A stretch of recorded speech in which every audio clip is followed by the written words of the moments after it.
Muy bien, después de una pausa, vamos a continuar y terminar el tema de hipopituitarismo y con las alteraciones funcionales de la hipófisis, que estamos hablando ahora acerca del déficit y hablaremos posteriormente del exceso.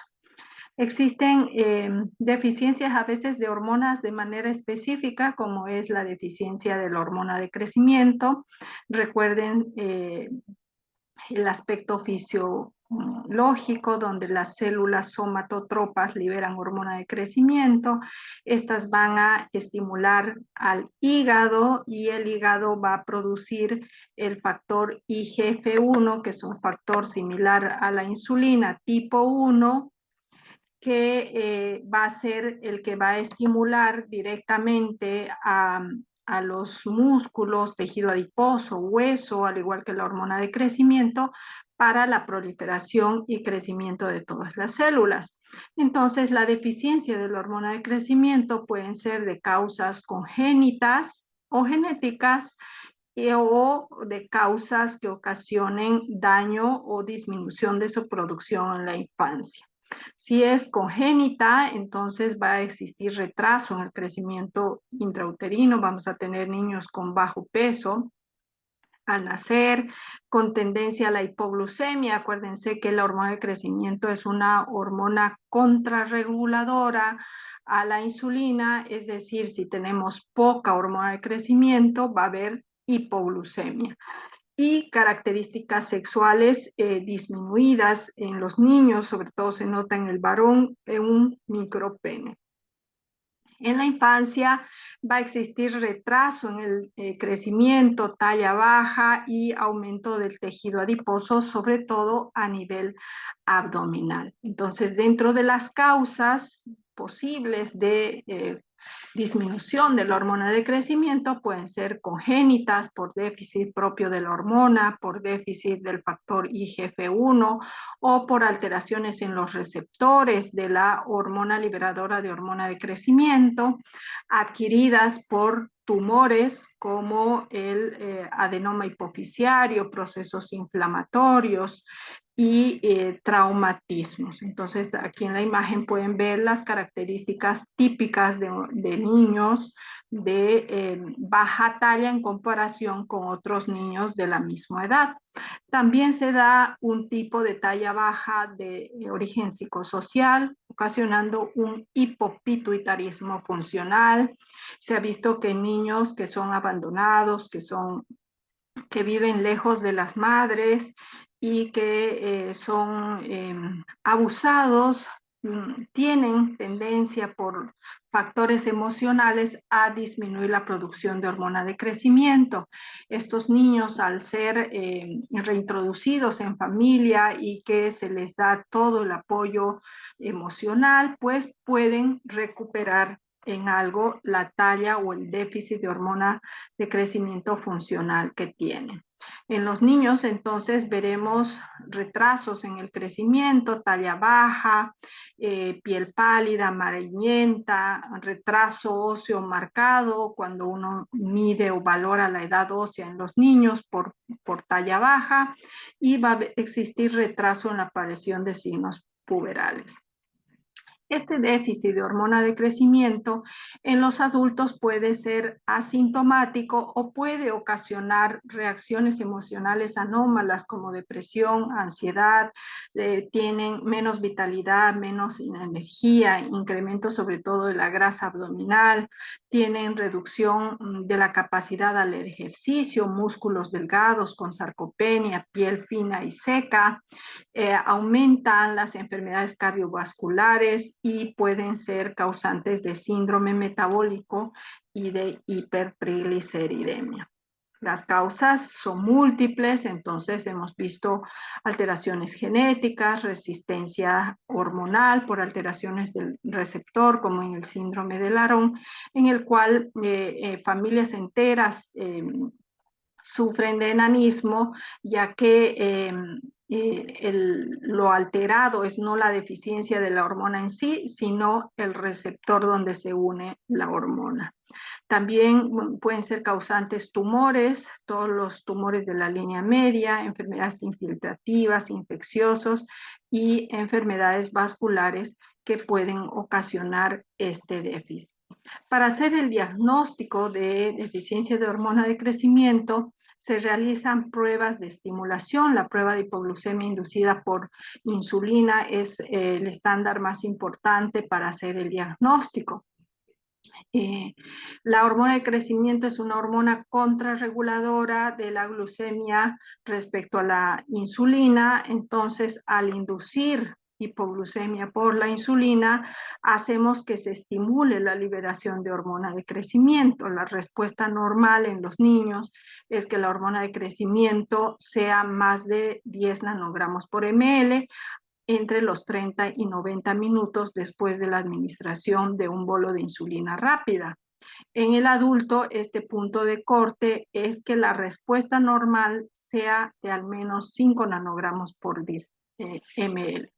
El umbral diagnóstico es alrededor de 3 nanogramos por ml, es decir, que en un niño o un adulto no supere los 3 nanogramos por ml al inducir la hipoglucemia por la insulina.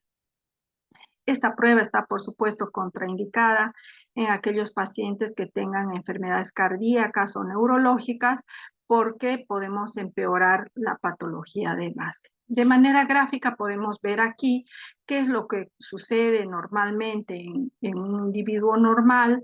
Al ser administrada la insulina, la glucosa plasmática va a disminuir y en respuesta van a surgir hormonas contrarreguladoras como es la hormona de crecimiento y el cortisol plasmático. En los pacientes que tienen hipopituitarismo, entonces al ser administrado la insulina y producir la hipoglucemia, no se libera o no aumenta la producción de hormona de crecimiento y tampoco la producción de cortisol si estuviera afectada este grupo de células hormonales. También existen otras pruebas de estimulación que se utilizan con menor frecuencia, que requieren una estandarización y que son realizadas generalmente por los endocrinólogos. Una forma sensible de medir la deficiencia de la hormona de crecimiento es la medición del factor similar a la insulina tipo 1 y GF1 cuando las hormonas hipofisiarias están deficitarias. Otro grupo de células que son las tirotropas, cuando están afectadas pueden ocasionar una deficiencia de TSH. Esto va a ocasionar síntomas de hipotiroidismo. Los síntomas son iguales a los de hipotiroidismo primario, o sea, cuando está afectada la misma glándula. La diferencia con el hipotiroidismo central o secundario es que en el secundario los pacientes no tienen bocio. ¿Qué síntomas vamos a encontrar? Fatiga, cansancio, debilidad, aumentan de peso, no toleran el frío, hay estreñimiento, no pueden concentrarse, tienen alteraciones de la memoria, piel seca, pálida, anemia. En el laboratorio encontraremos una disminución de la tiroxina T4 libre y una disminución de la TSH o que puede estar inapropiadamente normal la TSH. El tercer eje afectado puede ser el de la hormona adrenocorticotropa, que va a hacer que disminuya la producción suprarrenal de cortisol. Al disminuir el cortisol, este va a ocasionar debilidad, astenia, náuseas, vómitos, puede ocasionar fiebre, hipotensión postural, que inclusive puede llegar hasta el estado de shock. Hiponatremia, la diferencia con la insuficiencia suprarrenal primaria es que no existe hiperpigmentación en estos pacientes. Se puede manifestar de manera inmediata en el caso, por ejemplo, de una apoplejía hipofisiaria, pero sí en otros casos se puede manifestar hasta las 2 semanas después de una cirugía, por ejemplo, de hipófisis. y ocasionar los síntomas que hemos descrito. ¿Cuándo haremos diagnóstico de insuficiencia suprarrenal secundaria? Cuando tengamos un cortisol sérico matutino de menos de 5 miligramos por decilitro. Si es más de 20, descartaremos el diagnóstico, y si estamos en valores intermedios entre 5 y 20, tendremos que hacer pruebas de estimulación, como la prueba de hipoglucemia inducida por insulina, similar a la que usamos en la hormona de crecimiento, y la respuesta normal sería que el cortisol aumentara a por lo menos 20 miligramos de decilitro. Si no aumenta, estamos ante un caso de insuficiencia suprarrenal secundaria. La diabetes insípida es otro linaje de células en los cuales hay disminución de la producción de hormona antidiurética o vasopresina.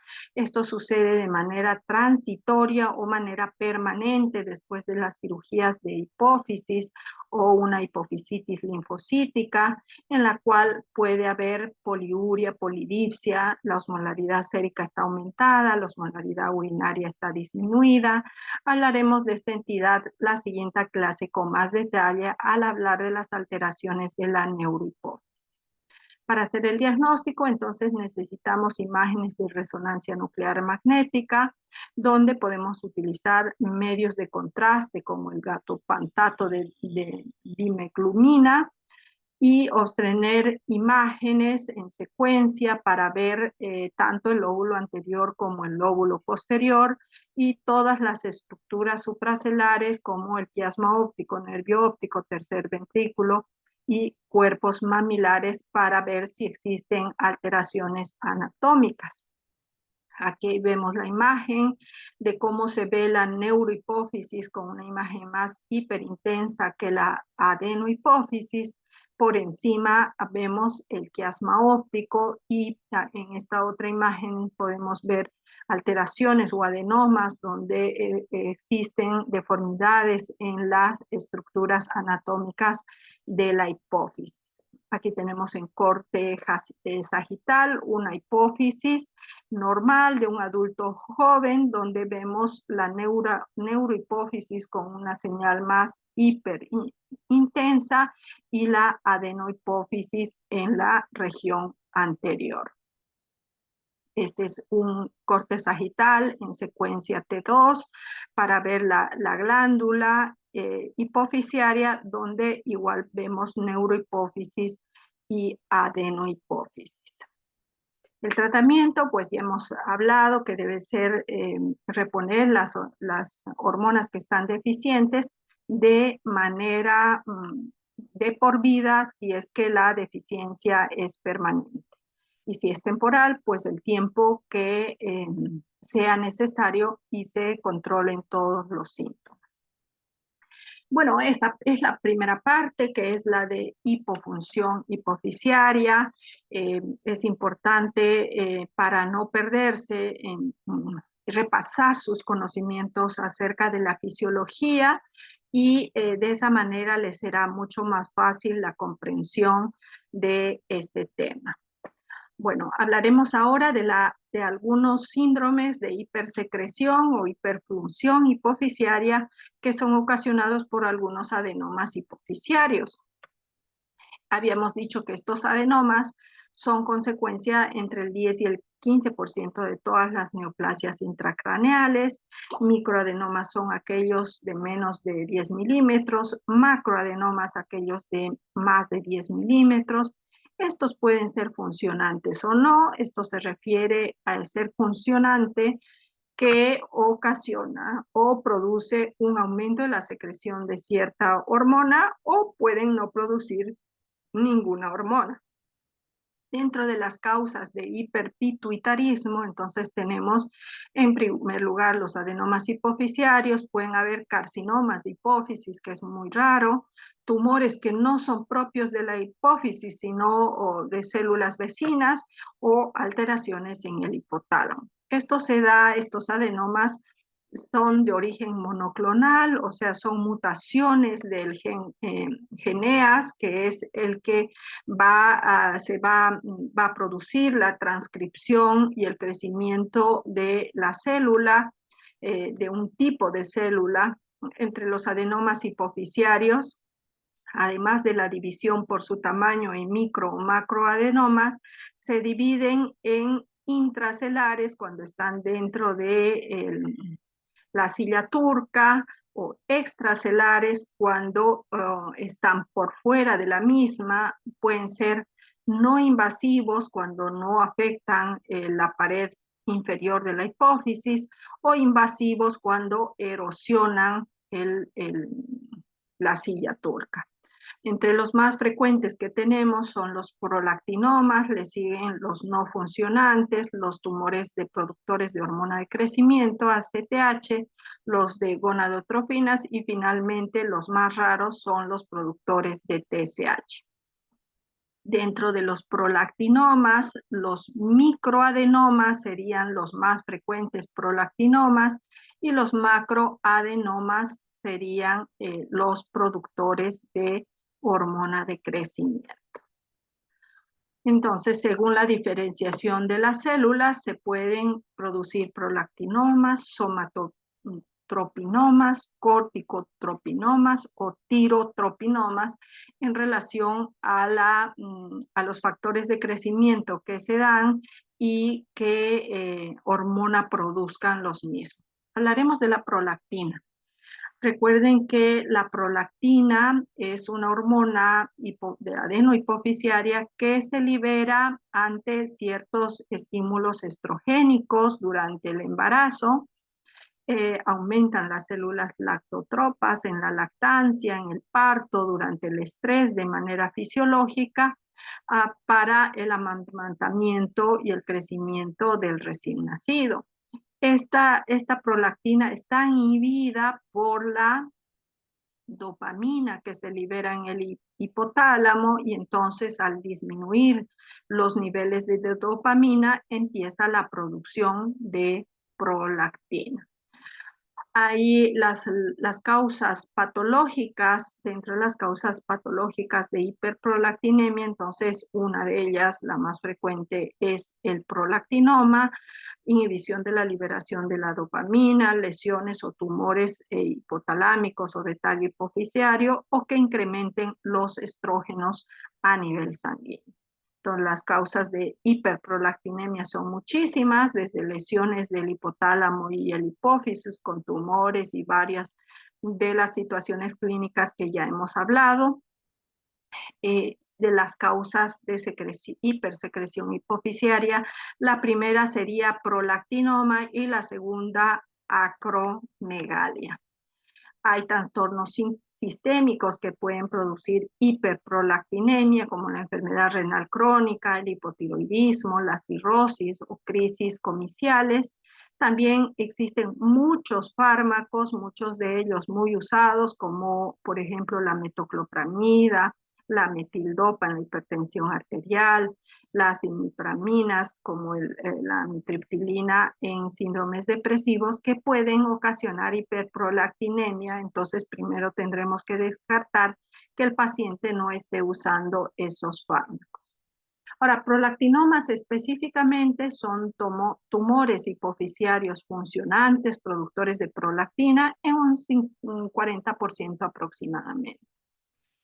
Aparecen con más frecuencia en mujeres entre los 20 y los 40 años de edad, y en los cuales existe una mayor producción de prolactina.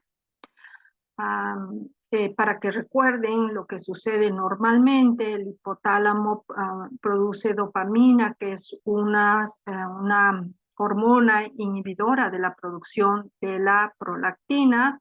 Cuando aumenta la hormona liberadora del tiroides, que es la tirotropina, estimula la hipófisis para aumentar prolactina. Cuando aumenta los estrógenos también aumenta la prolactina. Pero si existe un tumor en la hipófisis productor de prolactina, estos mecanismos fisiológicos no podrán ser compensados. ¿Qué síntomas va a dar en el paciente? Generalmente va a ocasionar los síntomas más frecuentes, que son en las mujeres, las alteraciones de la menstruación con oligomenorrea y galactorrea en las mujeres, ocasionando un hipogonadismo hipogonadotrófico. En los varones va a ocasionar disminución del líbido y a haber disfunción eréctil. Y aquí con más detalle las alteraciones que pueden suceder tanto en mujeres como en varones, dependiendo del tamaño del tumor. Si es un macroadenoma, puede ocasionar dolores de cabeza y alteraciones visuales y ser el motivo de consulta de los pacientes. Para hacer el diagnóstico es importante descartar todas las causas fisiológicas que hemos dicho, embarazo, parto, estrés, etcétera, descartar enfermedades sistémicas como hipotiroidismo, insuficiencia renal, algunos medicamentos, y si la prolactina es mayor a 200 nanogramos por ml, casi siempre se va a tratar de un prolactinoma. Los microprolactinomas solo producen una elevada o moderada elevación de la prolactina. Siempre existe correlación de la concentración de la prolactina con el tamaño del tumor y hacemos el diagnóstico de confirmación con una resonancia nuclear magnética contrastada con gadolini. Los valores normales, tanto en el varón como en la mujer, son menores de 15 y 20 microgramos por litro respectivamente. Entonces, para decir que hay un prolactinoma, tendríamos que tener una prolactina mayor de 200 nanogramos por mililitro. El tratamiento en los microadenomas que no aumentan de tamaño, el tratamiento muchas veces es medicamentoso. El objetivo del tratamiento es restaurar la función gonadal y sexual. Si es un macroadenoma, es importante también la reducción del tamaño del tumor y en esos casos son sometidos a tratamiento quirúrgico. En el caso del tratamiento clínico se usan agonistas dopaminérgicos como la bromocriptina y la cabergolina que van a inhibir la producción de la prolactina. Las dosis iniciales a las que se usa y se puede dar 1 o 2 veces al día.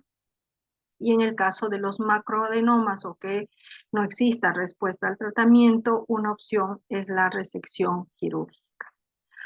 El incremento de la hormona de crecimiento también puede ser, que es otro linaje de células, las somatotropas, por adenomas o por tumores hipotalámicos que son productores de hormona de crecimiento o tumores no hipofisiarios que producen hormona de crecimiento.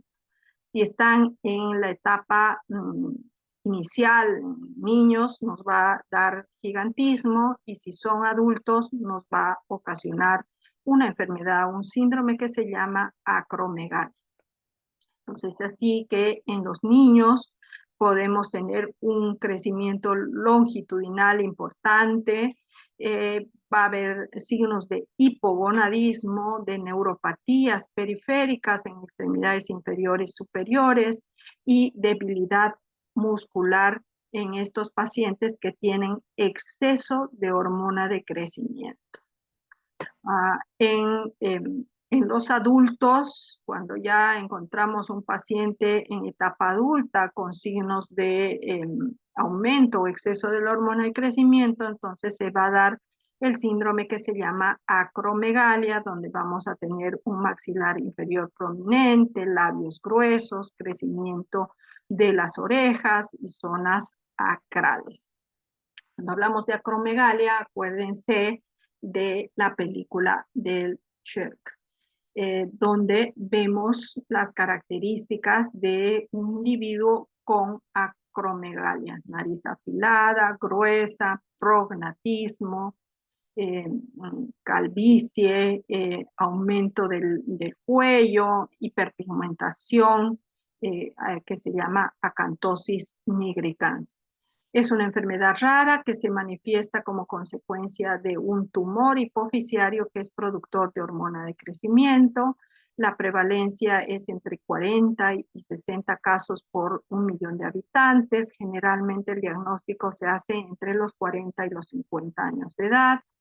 En estos pacientes existe crecimiento de todos los órganos blandos y huesos membranosos, es decir, que va a haber hepatomegalia, cardiomegalia, esplenomegalia, crecimiento progresivo de la lengua, los labios, las orejas, las manos, los pies, va a tener dolores de cabeza, dolores articulares, tener una joroba, cifosis, parestesias en dedos de las manos, disestesias, engrosamiento de la piel, sudoración excesiva, la voz va a ser gruesa y ronca, alteraciones respiratorias e incremento de la presión arterial.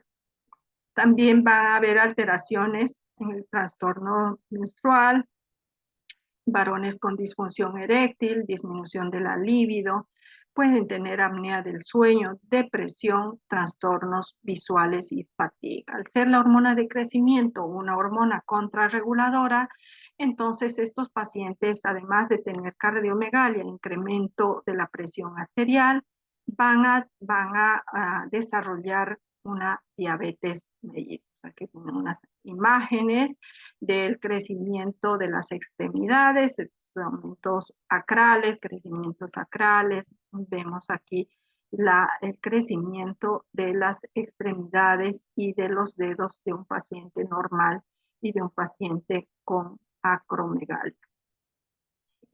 Las comorbilidades más importantes entonces serían diabetes mellitus o intolerancia a los carbohidratos, hipertensión arterial y apnea obstructiva del sueño. En el electrocardiograma podremos encontrar el crecimiento del ventrículo izquierdo, y en estos enfermos es importante hacer el diagnóstico porque aumenta su mortalidad por enfermedad cardiovascular y disminuye su esperanza de vida. El diagnóstico vamos a hacer con la medición de la hormona de crecimiento y el factor de crecimiento tipo 1, IGF-1, que va a reflejar la secreción de hormona de crecimiento de las 24 horas. Cuando están elevadas, de acuerdo a la edad y al género del paciente, podemos confirmar o no el diagnóstico. La hormona de crecimiento no suprime a menos de 0,4 microgramos litro después de administrar una carga oral de glucosa, que son pruebas de supresión para confirmar el diagnóstico, y debemos solicitar una resonancia magnética de la hipófisis para ver las características del tumor. Algunas otras imágenes que a veces simplemente con la observación clínica que hacemos al paciente, podemos hacer el diagnóstico sin la necesidad ya de medición de las hormonas. Vemos manos, pies grandes, músculos delgados, cifosis, la convexidad normal de la curvatura normal de la columna cervical está alterada, hay prognatismo en estos pacientes. Vemos aquí las imágenes de los cambios faciales que suceden por la presencia de tumores funcionantes productores de hormona de crecimiento. El tratamiento es a través de una cirugía de la hipófisis para idealmente curar a estos pacientes en el 80% en el caso de que sea un microadenoma y en el caso de que sean macroadenomas que estén confinados a la silla turca. 50% de estos macroadenomas tienen extensión extracelular y muchas veces no pueden ser resecados por completo. En algunos casos en los cuales estaría contraindicado el tratamiento quirúrgico, se pueden usar algunos medicamentos como el análogo de la somatostatina o creótido o agonistas dopaminérgicos como la cabergolina, que se podrían usar en estos casos para inhibir la producción de hormona de crecimiento. La cirugía es por vía transesfenoidal y para tener acceso a estos tumores y poder resecar la hipófisis. Enfermedad de Cushing. La enfermedad de Cushing se refiere a un adenoma hipofisiario que es productor de hormona adrenocorticotrófica. Se llama Cushing por el doctor Harvey Cushing, quien describió este síndrome de hipercortisolismo crónico y describió los casos de varios pacientes que tenían en común obesidad, diabetes, hirsutismo, tenían hiperplasia suprarrenal y encontró tumores en la hipófisis. Se ha propuesto que existan diferentes mutaciones o oncogénesis sea el causante de esta enfermedad y que está afectada además una proteína que se llama, que induce a la expresión de la propia melanocortina y que está regulada por el efecto de los glucocorticoides. Entonces, en la enfermedad de Cushing estamos hablando de un adenoma o tumor corticotropo, productor de adrenocorticotropina.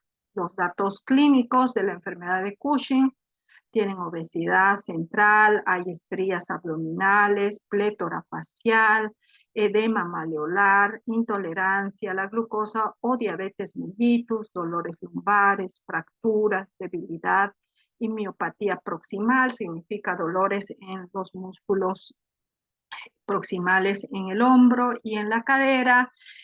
Hay alteraciones de los lípidos, aumento de colesterol, triglicéridos, hipertensión arterial y además pueden tener cálculos renales. Existen alteraciones psicológicas, puede haber hiperpigmentación de la piel, fragilidad capilar, cefalea, crecimiento de vellos, exoftalmos, alteraciones de la menstruación, impotencia, acné y seborrea.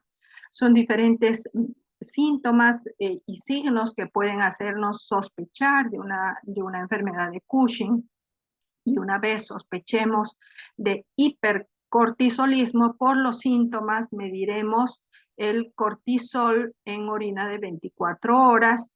Si esta estuviera aumentada, haremos pruebas de supresión con dexametasona, prueba de supresión con dexametasona 1 miligramo para hacer el diagnóstico. Si el cortisol en orina está alto y tenemos una prueba de cortisol, una prueba de supresión con dexametasona y medimos el cortisol y este está más de 1.8 microgramos por decilitro, podremos hacer el diagnóstico de Cushing, de un síndrome de Cushing. Después tendremos que medir los valores de la hormona adrenocorticotropina para saber si se trata de una enfermedad hipofisiaria o no.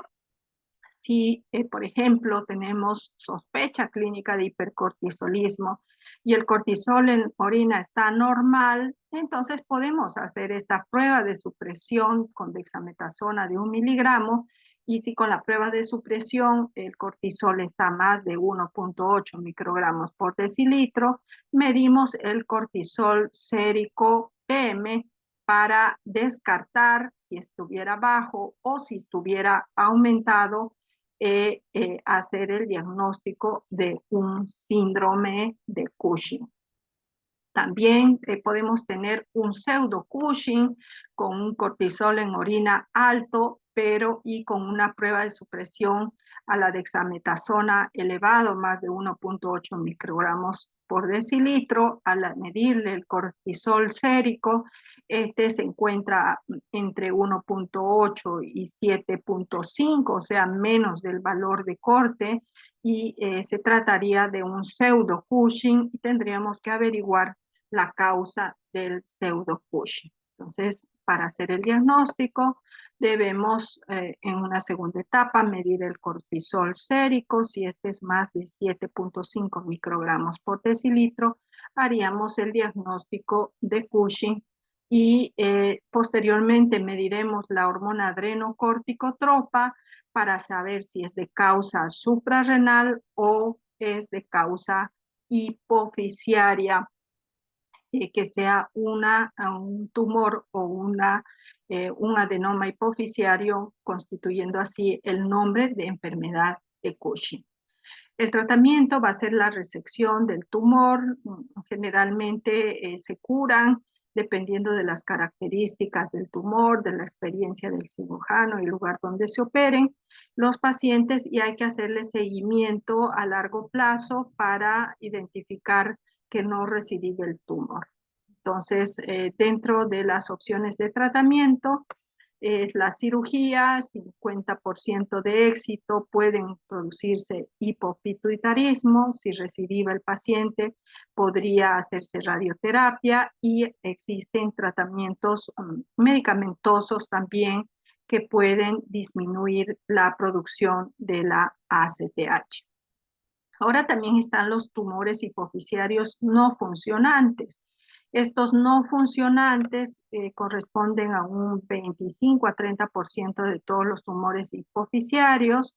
Son tumores silenciosos, la mayoría son gonadotropinomas y que por sus efectos compresivos ocasionan dolores de cabeza, alteraciones visuales y algunas deficiencias hormonales, como son el hipocortisolismo, hipotiroidismo, hipogonadismo o hiposomatotropismo. O sea, estos no funcionantes generalmente no producen hormonas, más bien por la compresión van a producir síndromes de hipofunción. El tratamiento en estos casos es quirúrgico, cuando la compresión es evidente y ocasiona muchos síntomas.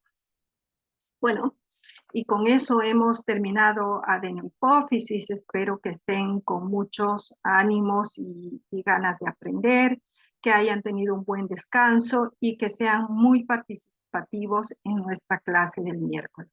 Un saludo para todos. Nos vemos miércoles.